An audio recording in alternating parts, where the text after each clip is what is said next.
Trigonometric identities, जिसका 15.3 का पहला क्वेश्चन और ये फॉर्मूला सामने सामने लिखे हुए आपके। जो रूल्स पढ़ाए गए उस रूल के मुताबिक तमाम ट्रिग्नोमेट्रिक फंक्शन साइन और कॉस में चेंज होंगे। अगर सवाल में साइन और कॉस दिया जाए तो उसे चेंज नहीं करेंगे। हमने लेफ्ट हैंड साइड ली और लेफ्ट हैंड साइड में क्या लिखा हुआ है, tan theta plus cot theta. अब सवाल बनता है कि टेन थीटा का फॉर्मूला क्या है। दो फॉर्मूले हैं, लेकिन हमें ऐसा formula sine theta upon cos theta है, तो हम टेन थीटा की जगह पर क्या लगा देंगे, साइन अपॉन कॉस। इसी तरीके से कॉट थीटा का भी फॉर्मूला दो है, लेकिन हम ऐसा फॉर्मूला यूज करेंगे जो सिर्फ कॉस और साइन में होगा, तो वो कौन सा होगा, कॉस अपॉन साइन।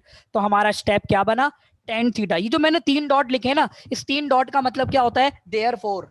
जैसा कि आप जानते हैं आइडेंटिटीज और फॉर्मूलाज आपने पढ़े हैं, टेन थीटा। और इसी तरह इसी को कहते हैं फॉर्मूला मेंशन करें आप।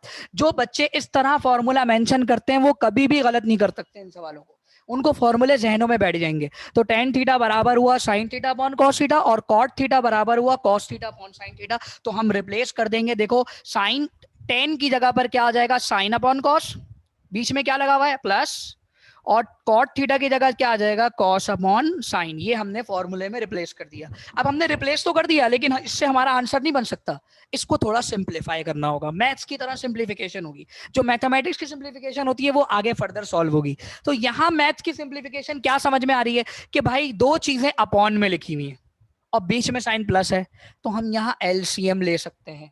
मैथ्स का रूल है ये, कोई हमारा रूल नहीं है। तो मैथ्स के रूल के मुताबिक अगर वेरिएबल का या फंक्शंस का कभी एलसीएम लिया जाता है तो क्या एलसीएम होता है, जरा गौर से सुनिए कि कॉस और साइन दो अलग अलग फंक्शंस हैं, दो अलग अलग वेरिएबल्स हैं, तो ये दोनों का एलसीएम ले लिया जाएगा। यानी साइन और कॉस एक साथ लिख दिए जाएंगे नीचे, साइन और कॉस एक साथ लिख दिए जाएंगे नीचे। अब क्रॉस मल्टीप्लीकेशन होगी, देखो कैसे, साइन जाकर साइन से मल्टीप्लाई होगा, कॉस जाकर कॉस से मल्टीप्लाई होगा। ये क्रॉस मल्टीप्लीकेशन क्या चीज है, इसको इस तरह पढ़ना कि कॉस कॉस से कैंसिल, साइन जाकर साइन से मल्टीप्लाई हो गया, साइन साइन से कैंसिल, कॉस जाकर कॉस से मल्टीप्लाई हो गया। तो इसको हम ऐसे भी पढ़ सकते हैं और इसको हम क्रॉस मल्टीप्लिकेशन से ही पढ़ सकते हैं कि साइन जाकर साइन से मल्टीप्लाई हो जाए क्रॉस, और कॉस जाकर कॉस से मल्टीप्लाई हो जाए। अब जब साइन जाकर साइन से मल्टीप्लाई होगा तो ये क्या बन जाएगा, साइन स्क्वायर थीटा, और जब कॉस जाकर कॉस से मल्टीप्लाई होगा तो वो क्या बन जाएगा, कॉस स्क्वायर थीटा। तो क्या बात समझ में आई, दोबारा सुने, एलसीएम के वाला स्टेप समझ में आ रहा है आपको, एलसीएम वाला स्टेप क्या है, दोबारा क्लियर करें। क्वेश्चन अपने जहन में रखिएगा, जब मैं आपसे पूछूं कि आपने क्वेश्चन करना है तो उस वक्त आपने क्वेश्चन करना है, ठीक है। तो साइन और कॉस हमने क्या लिया, एलसीएम। यही स्टेप इस पूरे सवाल का सबसे मेन स्टेप है, बच्चों को इसी मसला होगा वरना आंसर आ जाएगा, ठीक है। तो क्या बात समझ में आई, साइन और कॉस का हमने क्या लिया, एलसीएम। दोनों डिफरेंट नंबर्स हैं, दोनों डिफरेंट वेरिएबल्स हैं, तो दोनों एक साथ आ जाएंगे। लेट सपोज नीचे लिखा होता है एक्स और यहां लिखा होता वाई, तो एलसीएम लेते वक्त मैं दोनों को लिख देता एक्स वाई। तो यहां पर अगर कॉस और साइन है तो साइन और कॉस का जब हमने एलसीएम लिया दोनों को साथ लिख दिया, तो साइन जाकर क्रॉस मल्टीप्लाई हो गया, साइन से क्या बन गया, साइन स्क्वायर थीटा, कॉस जाकर कॉस से मल्टीप्लाई हो गया और क्या बन गया, कॉस स्क्वायर थीटा। तो बेटा अब मुझे बताओ, क्या ऐसी आइडेंटिटी आपने पढ़ी है, जरा इन तमाम फॉर्मूलाज में देखो कि sine square theta plus cos square theta कहीं पर साथ आ जाएं तो हम उस जगह पर क्या लिखते हैं। तो बेटा हमारा नेक्स्ट स्टेप होगा, हमने इस जगह को रिप्लेस कर दिया वन से। अब जरा सुनिएगा, ये वन आ गया। अब मेरा आपसे सवाल है, ये वन सिर्फ साइन का है या ये वन सिर्फ कॉस का है या ये वन दोनों का है। अगर ये वन दोनों का है, क्योंकि देखो होल डिवाइड पे लिखा हुआ है, तो इसका मतलब है हम इसको अलग अलग भी लिख सकते हैं, इसमें कोई फर्क तो नहीं होगा।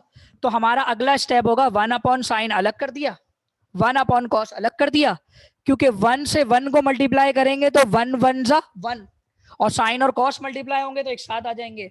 अलग अलग करने का मकसद क्या है, अलग अलग करने का मकसद यह है कि बेटा मुझे बताइए, one upon sine, one upon sine किसका रेसिप्रोकल होता है, कॉसेक थीटा और 1/cos, 1/cos किसका रेसिप्रोकल होता है? सेक। तो देखो हमें यही चीज प्रूफ करनी थी कि सेक थीटा और कॉसेक थीटा आ जाए। तो देखो दोबारा क्लियर करो, 1/sin किसके बराबर है? Cosec theta. 1/cos किसके बराबर है? Sec theta. तो हमारा रिप्लेस होकर क्या बना बेटा? सेक थीटा कॉसेक थीटा, जो कि हमारा राइट हैंड साइड के बराबर प्रूव हो गया। तो हमने लिया लेफ्ट हैंड साइड, आंसर कौन सा आया? Right hand side. और हमने लेफ्ट हैंड साइड लेकर किस चीज का ख्याल रखा? हमने लेफ्ट हैंड साइड लेकर सिर्फ इसी बात का ख्याल रखा कि तमाम ट्रिग्नोमेट्रिक फंक्शन किस में कन्वर्ट होंगे? साइन और कॉस में। और अगर सवाल में साइन और कॉस दिया जाएगा तो उसे चेंज नहीं करेंगे। तो देखो हमने एक दफा फिर इस बात को क्लियर करें, और उसके बाद जो क्वेश्चन आए फिर आप जहन में रखिएगा और सवाल करिएगा। पहला क्वेश्चन है, इसलिए मैं आपको बार बार समझा रहा हूं ताकि क्लियर हो जाए बात। ठीक है भाई, इस सवाल को भी, ठीक है, ये भी बहुत इजी क्वेश्चन है। ये क्वेश्चन है साइन थीटा, गौर से देखिएगा, क्वेश्चन पर गौर करना बहुत जरूरी है। Sine theta, cos theta, sec theta, cosec theta is equal to 1। अब बताओ, अंडरस्टूड सी बात है। राइट हैंड साइड लेकर मैं इतनी बड़ी चीज तो नहीं बना सकता, लेकिन लेफ्ट हैंड साइड लेकर मैं 1 बना सकता हूं। ऐसे सवाल हमने एमसीक्यूज में भी देखे थे। तो अब ये बात तुम लोग को आहिस्ता आहिस्ता क्लियर होगी कि तुम लोग को कौन सी साइड लेने से काम आसान होगा, लेफ्ट हैंड साइड लेने से या राइट हैंड साइड लेने से। तो लेट्स सपोज हमने लेफ्ट हैंड साइड ली यहां से, sine theta cos theta sec theta and cosec theta. तो बेटा आपके पास साइन थीटा कॉसेक थीटा आ गया। सेक थीटा और कॉसेक थीटा कैसे आएगा? सुनो, मैंने तुम लोग को जो रूल पढ़ाया तुम लोग को वही ध्यान में रखना है। तमाम ट्रिग्नोमेट्रिक फंक्शन साइन और कॉस में चेंज होंगे। अगर सवाल में साइन और कॉस लिखा हुआ आ जाए तो उसे चेंज नहीं करेंगे।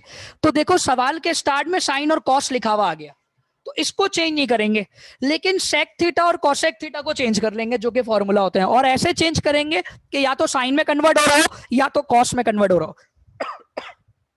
तो देखो क्या होगा, सुनो। Next step, taking left hand side.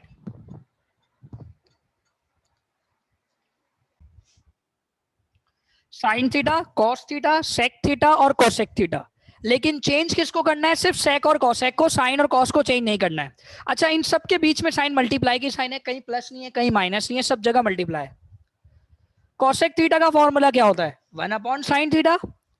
Sec theta का फॉर्मूला क्या होता है? 1/cos। देखो हमने सेक और कोसेक को चेंज भी किया है तो वो साइन और कॉस में चेंज हुए। अब हम उसको नेक्स्ट स्टेप में उसकी जगह रिप्लेस कर देंगे। साइन थीटा कॉस थीटा और सेक थीटा की जगह आ गया 1/cos, और कोसेक थीटा की जगह आ गया 1/sin।